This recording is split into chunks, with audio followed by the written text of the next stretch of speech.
Mavuto ni ameli, pate kola panse, koma te kalimeka to te kapomola mamo.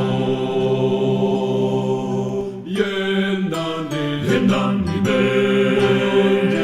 njina ya moyo koma te kalimeka to te kapomola mamo.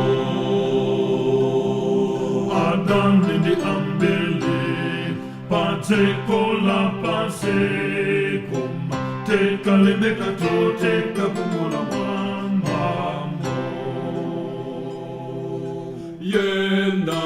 Yenani be, njina ya moyo koma te kalimeka to te kapomola mamo.